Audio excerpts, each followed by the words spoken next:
How's it going, guys? Tim here, doing a follow-up video and trying my best not to as much as possible. But I don't script anything, so that's probably not going to work out quite well.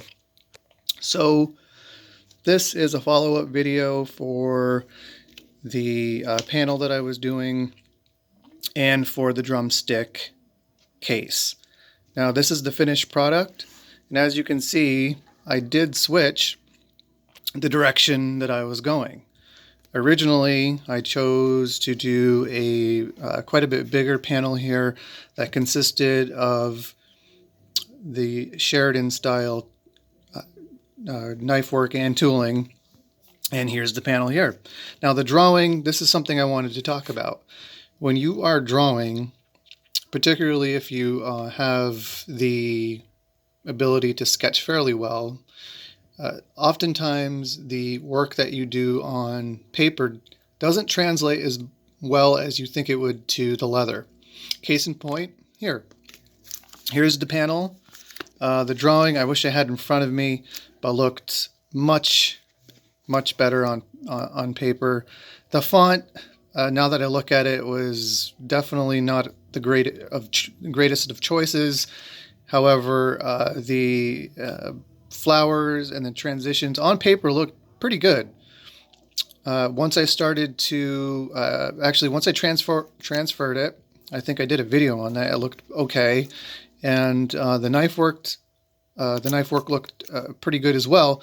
But when I went and started to do backgrounding and beveling, I could see that things didn't look very well. What I did in my drawing is I started off with a big circle here and kind of tapered down, and did the same thing with the flower. And as you can see, that last flower is dreadful looking. I'm even with the cedar, it's completely off. The petals look way out of whack. It's really just very unpleasing to the eye. If you look at the first flower, not the best, but okay, like I could live with that if it was something that I was doing for myself. But this was going out, or is going out. The case here is going out to a customer and a friend. So if I'm not satisfied with it, they might look at something like that and be like, "Hey, no, that looks pretty cool. I like that. It looks real nice." But I know for sure that it's subpar and substandard. So I went back to the drawing board, got rid of this, and said I'm going to go with a more simple design, which I'm happy with the way things came out. So here is what I did. I used stamps for his name. I did some texture to the background, a beaded border with beveling here. Then I skived the edges and just sewed it on, and he's very pleased with the way this came out. Everything you see here, aside from the hardware, obviously, and the leather, is hand cut and crafted. Ooh, just came out of focus.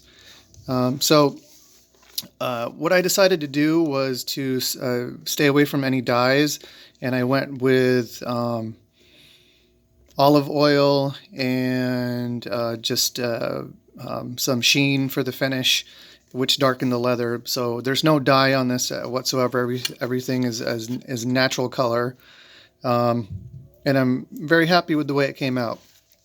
I used antique brass for the hardware and Herman oak for the handle, the straps, and the patch, and the rest. I believe this is, well, obviously it is chrome tan leather, but I'm not exactly sure what the color is.